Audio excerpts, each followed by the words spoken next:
ছবি বিশ্বাসের যে ক্যারেক্টারটা তুমি প্লে করেছো সেটা নিয়ে যদি দর্শকরা যারা এখনো পর্যন্ত ওটিটি প্ল্যাটফর্ম হইচইতে দেখেনি তাদের জন্য একটু যদি কিছু বলো।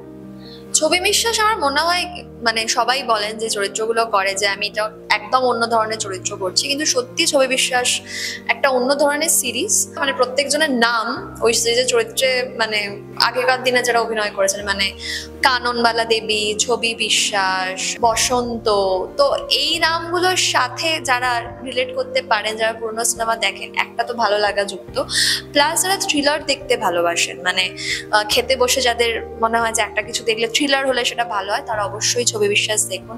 তাছাড়া চন্দন সেন আছেন, এত ভালো ভালো অভিনেতার অভিনয় দেখার জন্য অবশ্যই ছবি বিশ্বাস দেখা উচিত।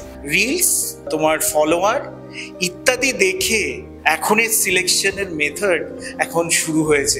তো তোমার কাছে কি মনে হয় যে এই রিলস সোশ্যাল হ্যান্ডেলে নিজেকে 50 বার তুলে ধরা মানেই আমি সহজে অভিনয় জগতে প্রবেশ করে গেলাম এবং আমার সিলেকশন হয়ে গেল?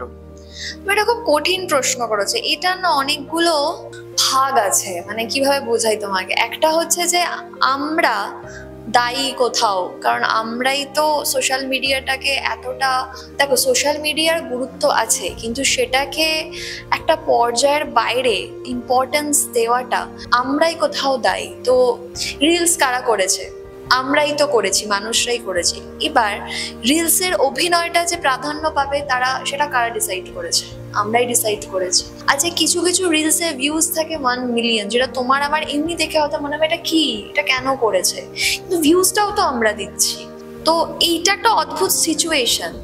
এবার অভিনয়টার কতজন বোঝে এই মুহূর্তে দাঁড়িয়ে সেটা ভীষণ একটা জিজ্ঞাসার চিহ্নর জায়গায় দাঁড়িয়ে আছে। মানে আগেকার দিনে যদি মানুষ বলো তারা যে অভিনয়টা করতেন তাদের যেভাবে দেখা হতো, এখনকার দিনে সেই জায়গাটা কি আমরা আছি? মনে হয় না। কারণ আমাদের সেই সম্মানটা কি দেওয়া হয় সাধারণ মানুষের তরফ থেকে? মনে হয় না। কারণ সোশ্যাল মিডিয়া এসে যে কোনো কারোর যে কোনো জায়গা কমেন্ট করার একটা অধিকার চলে এসছে। আমাদের রিসেন্টলি আমি তোমাকে একটা ঘটনা বলছি, যেখানে স্ট্রাইক হলো একটা কারণে, শুটিং বন্ধ থাকলো, তুমি দেখবে আমি সোশ্যাল মিডিয়াতেও দেখেছিলাম সাধারণ মানুষরা হঠাৎ করে, ওনারাই দেখেন কিন্তু আমাদেরকে, আমাদের বলতেন আমাকে সব সিরিয়াল বন্ধ হয়ে যাক, সব অভিনয় বন্ধ হয়ে যাক। অদ্ভুত একটা রাগ ক্রমশ প্রকাশ হচ্ছে। এই রাগটার কারণ কি? এরাই কিন্তু আমাদেরকে দেখেন এবং বলেন কোনো সময় দাঁড়িয়ে যে আপনার ওই অভিনয়টা কিন্তু ভালো হয়েছিল, কিন্তু যখনই কোনো খারাপ নিউজ আসে, কেউ মারা গেছে, অনেক অভিনয় করতে গিয়ে অভিনেত্রী হয়তো ডিপ্রেশনে মারা গেছেন বা হয়তো অভিনয় পাচ্ছেন না, বলেন বেশ হয়েছে। এই মানে এই কনফ্লিক্টটা আমি বুঝতে পারি না, এটা সমাজের রিলের জন্য হয়েছে না অ্যাজ এ সোসাইটি হিসাবে আমরা পেছন দিকে চলে গেছি। তো শুধু যদি অভিনয় বলো, আমি বলবো যে অভিনয় করতে এসো তখনই যখন তুমি এইগুলো সব সহ্য করতে পারবে। অভিনয়টা তারপরে আসছে। আগে আমার মনে হয় মানসিক ধৈর্য, একটা অদ্ভুত সহনশীলতা নিয়ে আসতে হবে। কারণ তুমি শুধুমাত্র অপমানিত সেটে হতে নাও পারো, সাধারণ মানুষের কাছেও হতে পারো। কারণ এখন অপমান করাটা খুব সহজ লোকের কাছে, একটা টাইপের দূরত্ব। তো সেই অপমানটা যদি সহ্য করতে পারো তাহলে অভিনয় করতে আসো, অভিনয়টা শিখে যাবে করতে করতে। একদম। এবং আমরা আজকে যেটুকু সংগ্রহ করলাম, যেটুকু পেলাম, সত্যি আমরা নিজেরা সমৃদ্ধ হলাম।